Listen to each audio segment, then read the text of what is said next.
Hi. It's been about 100 hours since I started playing cannaaaa Nightmare, and with a lot of people reaching around the 40 range, now's a pretty good time to talk about my review, my thoughts on the game, and I apologize as this will probably be a bit more rambly, but I have a few thoughts and feelings about the game thus far that I feel are pretty fair. And with this, let's get into the basically close to 100-hour review of my experience with cannaaaa Nightmare. Now, the first thing I want to talk about is obviously my experience with the game, and more specifically with the visuals, because this is actually what captivated me the most. My experience has not really changed whatsoever from what I had initially felt. The UI, the menus, the shifting through the different menus, or I guess locations, or the activities that you do is clean.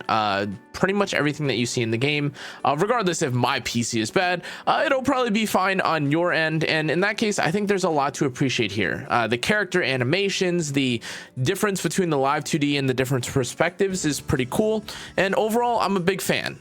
Audio wise, I do think that a lot of the voiced characters are fantastic. The squish, or I guess like the effects for a lot of the sound effects in the game, are pretty insane too. And this is alongside a fairly memorable but decent music orchestration, or OST, which although I've definitely not fixated too much on, because if I turn on the music, it feels like I'd have to listen to the sound effects, but sometimes the grotesque sounds kind of throw me off.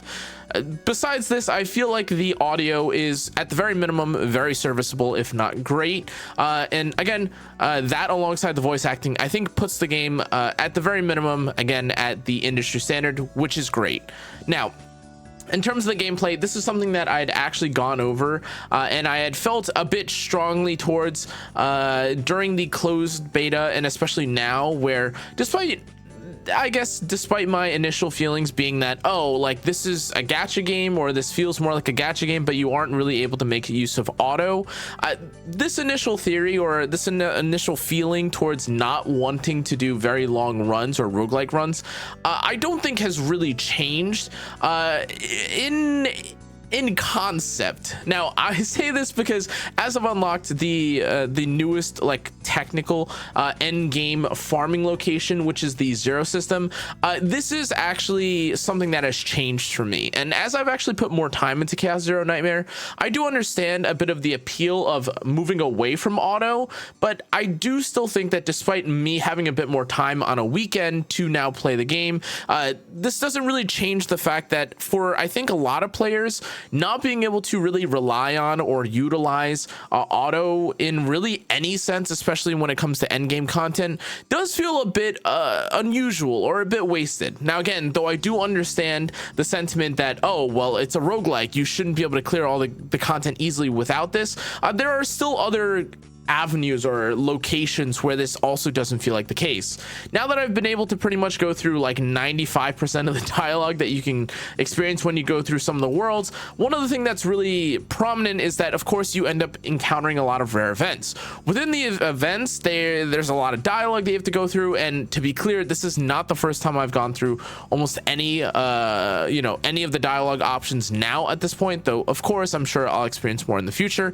And with this is something that I've seen a lot of people talk about as well, but I've also felt this too, which is that honestly, the fact that I have to sit through some random NPC, random rare, or like some random monsters dialogue about wanting to sell me meat, or like the fact that I need to come back again, or that they're doing gambling, all these random dialogues are by themselves honestly fairly uninteresting after the first time, and to be clear, a lot of these you aren't able to skip, though again, the length of some of these dialogues is not too long, so I won't get too nitpicky on this. However, what I'd rather actually shift focus into is that when you do see some of the dialogues, especially in some of these initial worlds, the dialogues from monsters, I understand if they are kind of like broken English or they don't really make sense, but even for the soldiers, some of the dialogues, I don't know if it's just a mistranslation or it's not properly localized translation wise,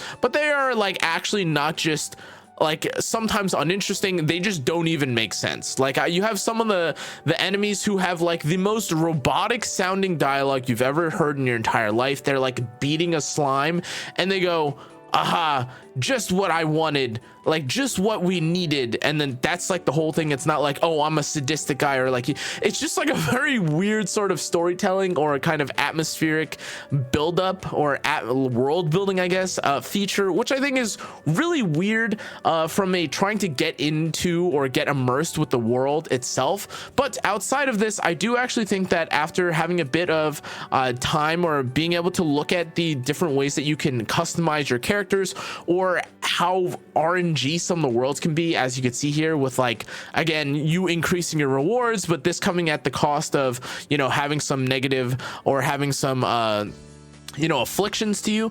These things I think are pretty cool, honestly, because this is actually something that reminds me a lot of titles like Path of Exile, where you have a really juiced up map, or you have a really cool map, and then, you know, if you want like the highest tier loot, you have to do the really hard map, but at the same time it'll give you lower health, you take more damage. All these things are, I think, are what make the replayability of the maps really cool. But again, I have to admit, if it weren't for the fact that I were trying to farm out like a specific setup with my characters, I don't actually know how much I would enjoy the process of rebuilding or having to go through and rebuild a character every single time. Because as you can see here, and if I like go through the change, I've tried at this point, like, I don't know, this is what, like 30 or something of these chaos runs. And again, sometimes you get what you want, sometimes you don't, but just the sheer fact that I've been so addicted to the game is kind of the only thing that's stopping, or like, I guess, motivating me to continuously run through the runs. And again, in case you're curious, these are not runs that kind of end super early either. And if you're getting to maybe even like 80 or 75% of the way through a run, that's still about like 20 to 25 minutes minimum that you're doing per run. And again, though I do really enjoy the process of Chaos Zero Nightmare, with there being so much RNG and there being so much like time consumption for each run, it just feels kind of dissatisfying in some cases if, like, you know, you have several runs back to back where you don't get the epiphany that you want, or you're not able to upgrade your Renoa to get, like, you know, the flower combination that lets you discard everything from your hand so that you can then, you know, make as many bullets as you want. Like, things like this do feel a little bit bad. And again, even if not just this, they haven't stopped with the trend where in the story, if you aren't again, if you aren't someone that appreciates the story, or even if you want to skip through the story, some of these like side dialogues, I get it, you want to build, again, the world and the relationships of the characters around, but this still doesn't really stop us from having kind of random locations where it feels like you should be able to skip dialogue, but you're forced to otherwise just, I don't know, hear about a character's day,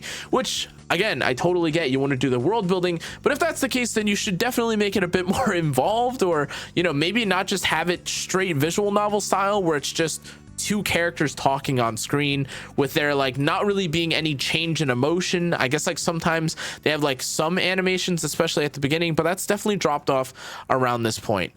Now, again, in terms of my character progression, obviously you can see I do have a few of the 5-star characters. Unfortunately, I do also have a couple dupes of the 5-star characters.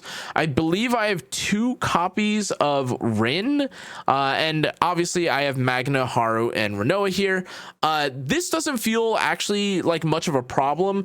One of the things that I do feel a bit gapped or gated on actually is how easy it is to build characters. Now, again, this isn't to say that I'm expecting to be able to build up 1,000 teams or all these characters all at once, but as with most games at the start of a launch, you see a lot of people come up or craft or theory craft their own builds. And like, for instance, I saw like a few people talk about like the viability or how strong characters like Lucas or even characters like Beryl were. And, you know, with a character like Beryl, yeah, I want to invest into her, but you know, if you want to really invest in like build her up in terms of like her potential, just farming out all these materials is going to take me a ridiculous amount of time, which again, I get it. It's a gacha game. You're going to have to spend time doing this anyways. But given that you aren't just farming up a character, themselves, like in terms of stats, but you're also doing like farming out their cards, and then you're also getting out like a perfect partner, and then like you're also trying to invest in their potential, and you're also trying to farm out their memory fragments. This actually feels a bit overwhelming in terms of building a character, and I know that a lot of players right now probably won't experience this or even feel this, because most likely what they're doing is they're just trying to improve the power of their character just through doing things like the chaos runs, which makes sense. However, from like a long-term perspective, it does kind of concern me a little bit if it's actually going to take me something like, I don't know, like 2 to 3 weeks for me to actually get enough raw free-to-play energy in order to build a character. And otherwise, of course, there's no point in thinking about this if you could just whale your way to build a character to full. That's not the point of this section. Now, in terms of the gacha, I will say, though I was initially peeved at how long or how annoying it was at first to try and build up characters, and before you note it, yes, I did whale a little bit for this game, because realistically, I did just want to get to and try out all the premium characters, of which I still really wasn't able to do outside of just getting Haru and the limited, because I was curious about how good they were. Besides this though, the gacha system has felt not as unforgiving, again, mostly because from my experience, a lot of the 4-star characters even themselves seem pretty usable or good. I've seen a lot of people pair characters like Ray with Kairon. I've seen Selena get some use. Again, I've seen Beryl, all the defense characters get used. Mika obviously shine. I've seen Lucas be used for AoE. I've also seen Cassius for card draw. Like pretty much every single character that you get for free or that you'd see from the 4-rank list has been used in some way, from my understanding, which is why I guess I should say the gacha doesn't feel too overbearing or too annoying to deal with. And again, truth be told, even the character design of the 4-stars just don't look bad at all. I'd actually even argue in some cases, like, though I do appreciate the design of someone like Rin, or I do kind of like the way that Magna looks, I mean, really just look at Cassius. Like, that guy looks so much like Cassius should just be an S rank in terms of design, because this looks like absolutely baffling. Like literally, what is this? This is like an S rank, like control character in any other gacha game, really, if they existed. But tangent aside, I feel like the gacha system is fairly okay. There is a lot of currency that you get thrown at you initially too, because there's a lot of achievements to accept or to claim, and there's also a bunch of rewards that you get first time from things like the the chaos worlds and stuff. And this, alongside all the infinite number of exploration rewards that you can get, really does start to add up in terms of being able to pity or pull for characters, which is something that I know a lot of people will be concerned about. But now I do actually want to talk about some tips and some things that I've learned from having played the game for a while, and then obviously give my opinion and my rating of the game, again, after basically no-lifing this game for 100 hours. Now, in terms of some initial tips, I kind of teased it a bit earlier. Do not be afraid of the 4-star characters. If it feels like you don't have all the premium shiny DPS, that's okay. There are a lot of very good 4-star characters that I've seen people clear with. I've seen people just run Tressa all the way to where even I am in the story. And again, not to say I'm super far. Anyways, I'm sure there's a lot of people further than me. But even when it comes to some of the supports, like literally every single support that you're seeing on screen right now kind of has some sort of use, or I find myself leaning towards or wanting to build in the future. Whether that's the unfortunate sequence, which is literally what happened, which is that I didn't have Maribel or Magna, so I started building a mirror, but then I pulled for Maribel as I was building a mirror, and then as I built Maribel, I then received Magna from pulls. Like, it was such an unfortunate sequence. Like, this really shouldn't be the case, but literally, like, I ended up building up each character and then getting the subsequent quote-unquote like premium tier above them, because like Amir you're given for free, then Maribel you have to pull for, but is technically still a 4-star, then Magna is the 5-star. Again, tangent aside, building these characters I think is something that's fine, and though I initially felt like I might have been losing out because I was building on I was building multiple supports as opposed to building up some of my DPS. Number one, building up the top tier DPS just takes you an infinitely longer amount of time than you'd expect, even as someone that's constantly shop refreshing, or not shop refreshing, I guess energy refreshing in this case.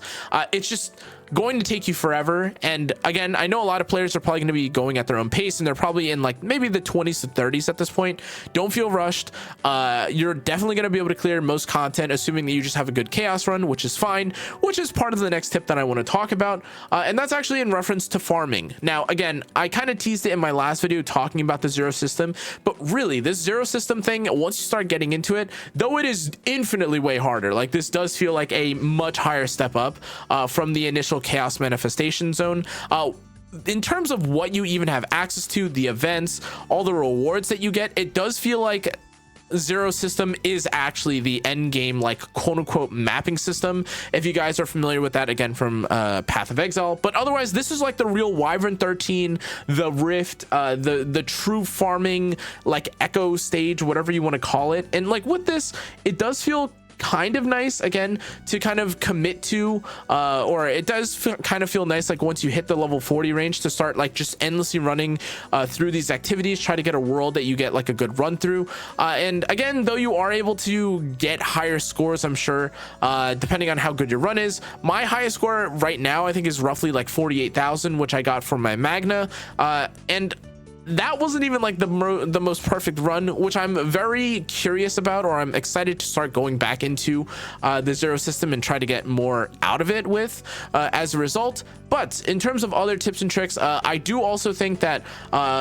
for a lot of people, you've probably taken a look at your save data and been curious or been unsure about why like you'll prune or get rid of some of your cards and they'll come back.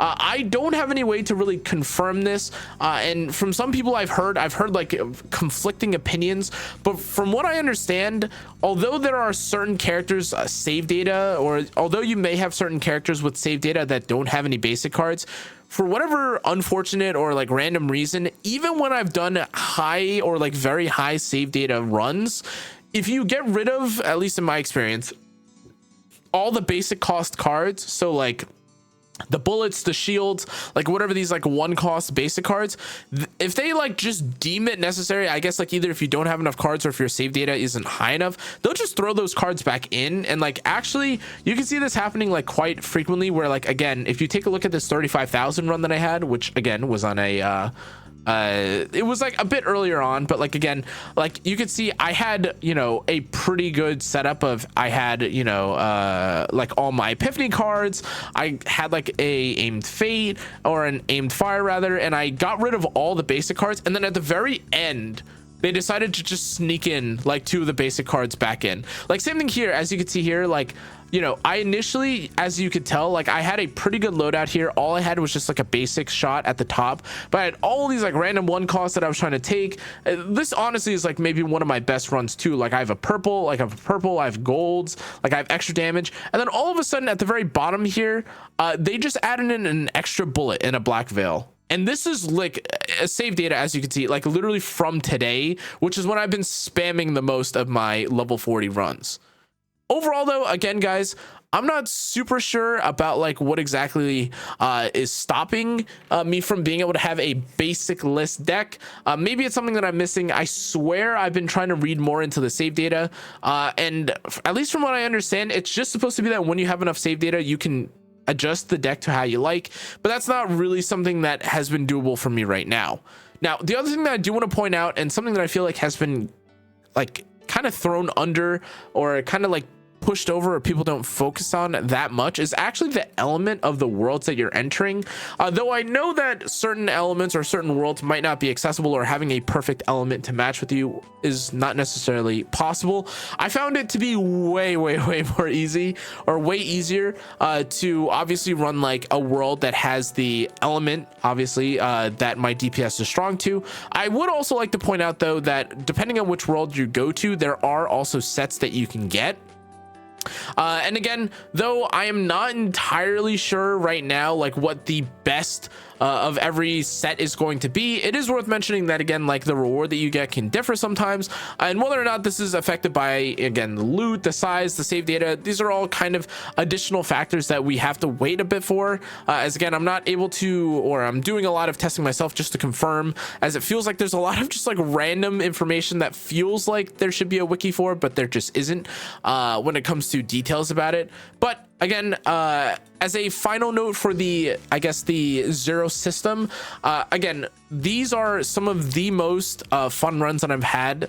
But what I guess I don't want to understate the value of is that, again, the better or the more pruned or the more effective that your run is here for the Zero system, really, it really will just make your life not only in missions, but also in terms of the battle missions. But in addition to this, I guess, like technically, like your weeklies, all these activities here will just be way more doable. Like even the basin of hyperspace, which is obviously what like the point of getting a strong team for, is just going to be way easier for you. And I cannot stress enough, though, again, I know a lot of people are going to fixate on and be like, oh my god, let me spend all my energy and then like I'll just run through and I'll try to use like a max level Renoa or a max level Mika and I'll just run through it. That really does not feel like it is something that can really be done.